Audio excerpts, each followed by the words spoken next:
Hello, and welcome back to another Minecraft Let's Play video with me, Elven Dragon, here on SQUIDcraft, Liara's patron server.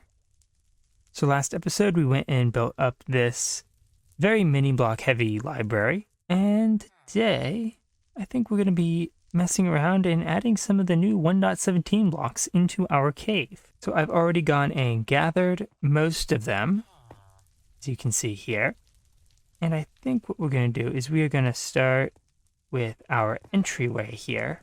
And what I think we're going to do is we are going to replace some of these fires that we have everywhere with glow lichen, because it'll be easier to add some of that in than to have the fires, and also a lot safer, because I myself definitely have not walked into any of these fires before while walking through this area. And since this area is all lit up, any light sources here are purely decorative. So we can get away with the glowstones less than spawn-proofing light.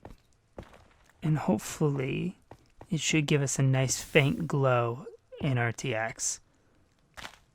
Because without a light source, this corner here is very, very dark. And that is weird that it is growing on that slab.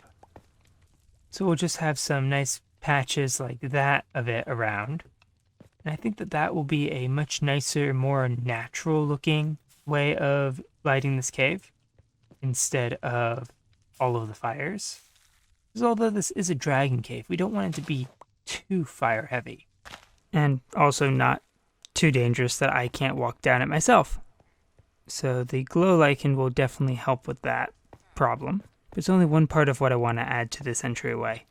So one of the other things I want to add into these tunnels is a little bit of pointed dripstone.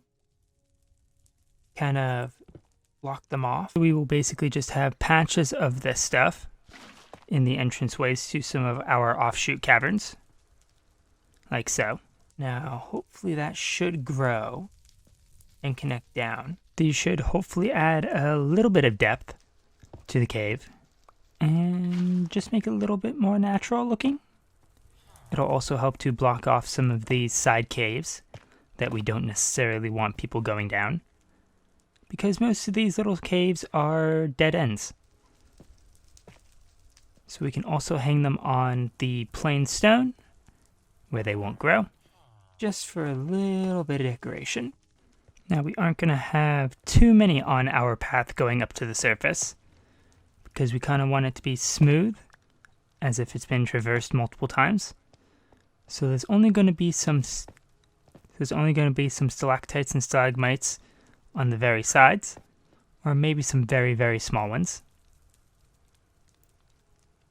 And I think we'll probably stick a few of them up here in the entrance, just to make it look a little more like a cave entrance, instead of just a hole in the side of the cliff. Which, okay, I suppose that is what a cave is. This will just make it look a bit more natural. And I really like to make stuff look fairly natural. Don't know why. And looking at these pointed dripstone a little bit more closely, especially the two long ones, they kind of look like teeth. I have to play with that idea. Alright, so now that I've run out of dripstone and bone meal, finished the entryway, we can add some of the new stuff into our gem room here. I think what we're going to do is we'll mix in a little bit of copper ore around the place, kind of like what we've done with the rest of the ores. And this is going to be a little tricky because we have all the others set up, and I don't remember where I had all the torches, evidently. There's also the fact that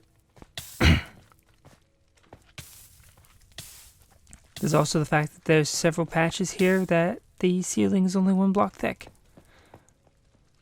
So that will require us to do a little bit of terraforming to the room below. And that's another torch. But what I think I want to do is put a little bit of a copper vein right around here.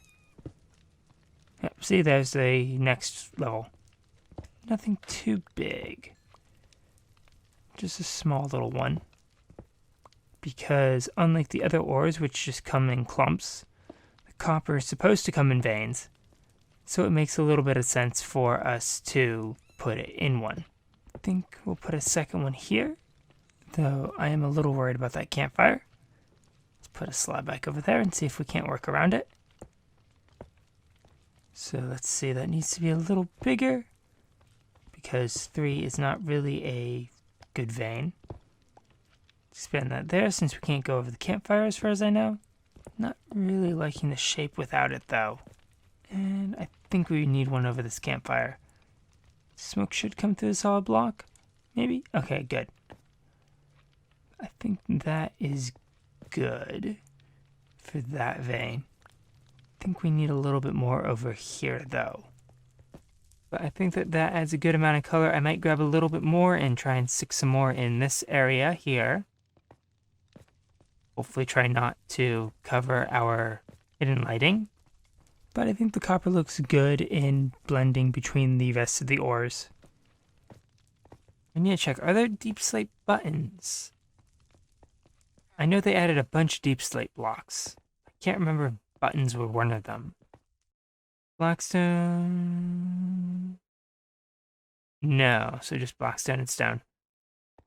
Darn, that would have been nice to add. But the other thing we can stick in here are some of these amethyst clusters. So we can just have a couple of those scattered around here, hanging off the ceiling, the walls, everywhere. So I've got a few of all the different sizes. So that should help add a little bit of depth. And that way we don't have crystals of all the same size all over this cave. And that should make it look like some of these are still growing. And kind of add to the gemstone feel of this cave. It'll also help add some depth to the walls, because some of these places we have pretty flat walls. The floor is good, I think, but the walls could use a little work. And now that I think about it, the ceiling too. I don't know if I want to put any actual amethyst blocks in here.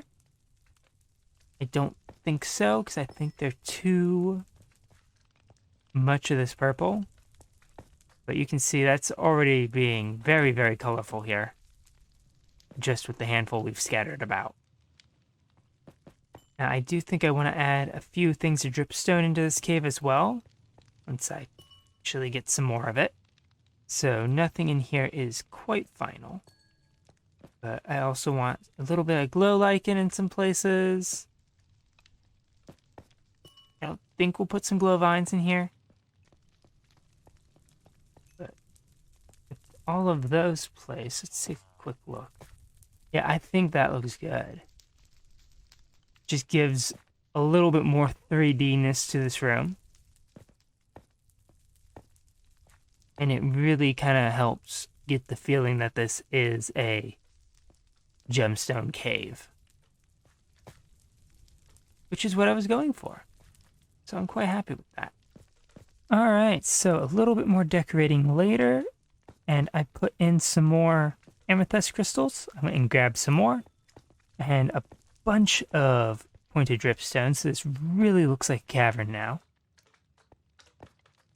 But I think this room here is just about done. I think there's still some fires and such I need to put around here. Probably some more glow lichen. Get a little bit. But I think this is just about done. Now the other rooms on this floor, I guess you can call it. I don't really think I'm going to do much around here. We might put in some dripstone. That's kind of like a impromptu farm. Might put a wall of glow lichen as one. There's not really much room around here for me to do stuff like that. Actually, I suppose this patch right here can be our glow lichen farm. The trading hall I'm probably not going to touch.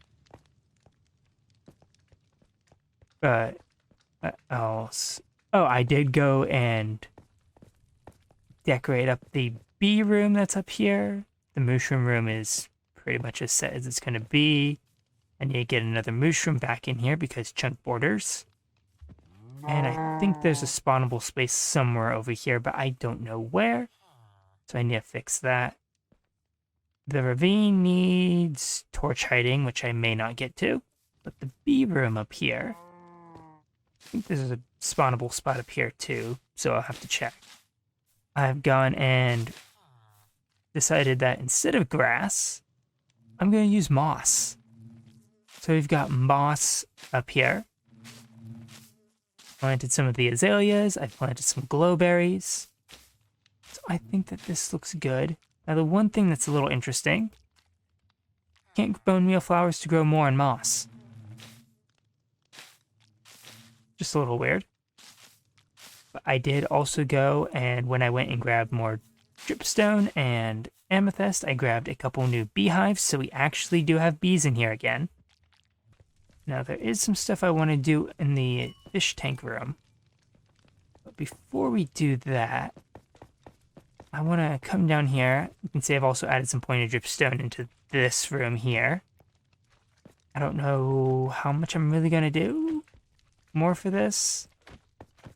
I really don't like doing the ceilings, but I might just put some pointed dripstone around here just for details.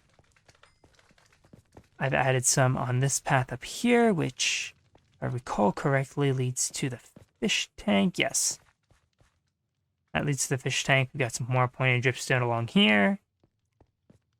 Got some more up there. I need to toss probably a couple bits and pieces on the road to the library, which the library is more or less done, other than maybe adding some more to the carpet. Anyway, I'm getting distracted here with all these side paths. Where were we going? Oh, yes. We were going down to the overgrown room, aka my bedroom. So here, I don't think we're probably going to add... This time, it's not a pyramid scheme. Hi, Moth. I promise. Oak, prismarine, pink wool, soul sand, gray glass. And you don't have any of the new blocks. Okay. Pink, soul sand, gray. 1 minute. Alright, so I may have forgotten to hit the record button and gotten a little carried away here. I got a bunch of glowberries around here. I did have an axolotl in this pool, but it appears to have died. For some reason, they don't like to stay in the water. I think this room is done for the most part. Added in a few pointed dripstone. I'm not sure if I like them in here, but we will keep them for now. Might make them smaller, I don't know. But I think with that leads us on to our final room that we're going to work on and add the new 1.17 items into. And that is going to be the fish tank. Now, I can't put a glow squid or an axolotl in our big fish tank here because the axolotls will kill all of our fish and the glow squid will probably drown. But what I can do is I should be able to take this wall and probably this one here and turn them into fish tanks. Now we're going to have to destroy a little bit of our terraforming around here, but to be honest, I haven't done very much of it, so not that big of a deal. Let's say I think that will be a good border for the tank. You know what? It'll be easy if we actually get some gray glass. I think that's what we have. Are you? Which glass are you? Are you light gray or dark gray? Regular gray. Okay. So, bit of gray glass. And then we'll be able to mark out where we are putting these tanks. Alright, so we have a simple little exhibit here. Got no water in it because I just finished putting in the moss and doing a little bit of decoration. But now we can start to add our main occupants. And hopefully... Okay, good, I can add sea pickles to this. Those will give us our main source of light, which will be nice so we can actually see in here. I've got a little bit of kelp and some seagrass to put around here. And I think that will do for decoration quite nicely. So, because of how axolotls work, we can just do that, and we basically have an infinite water source. Make sure we Waterlog of those. Oh, apparently, oh yeah, I forgot flowing water breaks pickles. Oh well. I guess we'll just have to make those water sources so we can actually get some light back into the back there. That's better. But there we go. There is the first layer of water in this tank done. Just got a little bit more light to put in and all of the plants. I'm gonna flood this part over here. Can you seriously waterlog moss carpets? You can waterlog moss carpets. Oh, that is gonna help this area a lot. I didn't think you could. It would function like regular carpets, which last I checked you can't waterlog, but these little guys should be nice and happy in here. Before we get too into the decor, let's get some more of their little friends in here. Got a pink one, and we got a little cyan one. So cute. I think I collected about 15 of these guys while I was out exploring. I think I have all of the common colors. Don't have a blue one though, and I don't think I probably will get one. But if you can't tell, I love these little guys. Let's give them a few plants to hide around in. And I seem to like this slab here.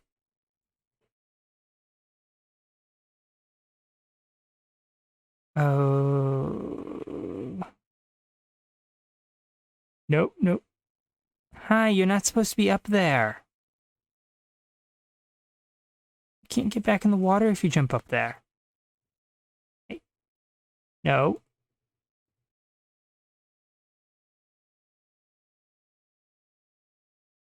Nope, nope, nope. Get back here. No! Okay, let's get some water so we can capture our wayward axolotls. Nope, that. Grab that one.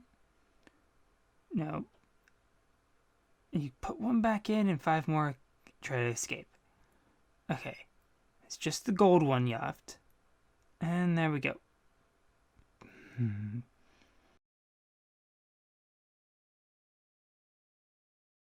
Anyway, so evidently we need a way to stop them escaping while I wait for the rest of the glass to smelt. Alright. I think I only have the one baby. Yeah. The rest are adult pink ones. No! Go back in the water. No! Naughty little ones. Stop trying to escape. I already have enough troubles getting you guys in here. Let's put you back with the rest of your brethren. There you go. No more escape acts. Any of you. Let's quickly water pillar out of here. We will get these guys more water as soon as I actually have glass to contain them. Because if I don't, they are just going to continue to try to escape. And all of them will probably die. I am probably going to need an access port so I can breed more of them if I feel like it. Which I think I've got a little bit of tropical fish somewhere. Or buckets of tropical fish. Now we know where a place to go catch a lot of them are. Alright, so tropical fish obtained. And I found another little axolotl hiding around in my storage. And there we go, the last of those cute little things. So who do we want more of for colors?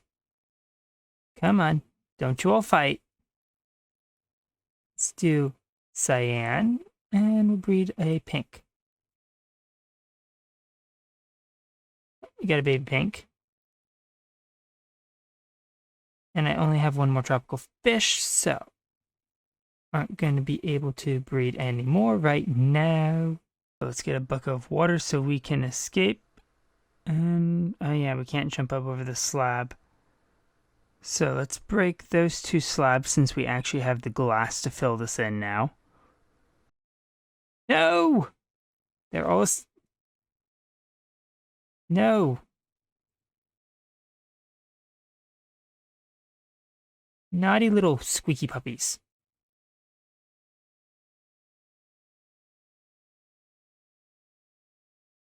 Go back in the water. No, get back in there. So many of them trying to escape. Don't give me that look. Okay, that's most of the spots blocked off. And that should be most of them. Let's fill that top bit in. No, get back in there. You too. Now stay. No. Bad. Okay. Now they can't escape. Alright, we still have 2 to put back in there and this whole area to flood. How are we gonna do this? Okay, back door. Since they all want to congregate over there, we can use that to our advantage. And hope none of them swim over there to our back door. We can always hope. And so, with much trials, much tribulation, we actually have an axolotl tank. Unfortunately, I still have to get back in here to go decorate some more, which I am not looking forward to, because that's now all flooded, so there's nowhere to breathe. And I don't know why I forgot to put in the seagrass while I was in there. Oh well. Alright, so I've gone and made up our other little tank here. And this one we just need to flood. I need to move that torch so that this gets a little darker because glow squid require pitch darkness. And hopefully, if we're lucky, we should be able to get one in this 1 deep water. Or at least we should if I am understanding their spawning conditions correctly. So let's knock that out. We will... yeah. Oh, wait. That's solid block. Here works. So let's get that in. Rearrange blocks so I can actually fill stuff back in. And there we go. Torch slab. Alright, that should hopefully keep it nice and dark. Now, we just have to wait. Alright, several hours of waiting later, and we still do not have a single glow squid. But I know they do spawn down here. I've seen it happen before. So I guess we are gonna have to leave it there because I am all out of time. But I want to thank you all so much for watching. If you enjoyed the video, please leave a like and consider subscribing. And I will catch you all in the next one. Goodbye.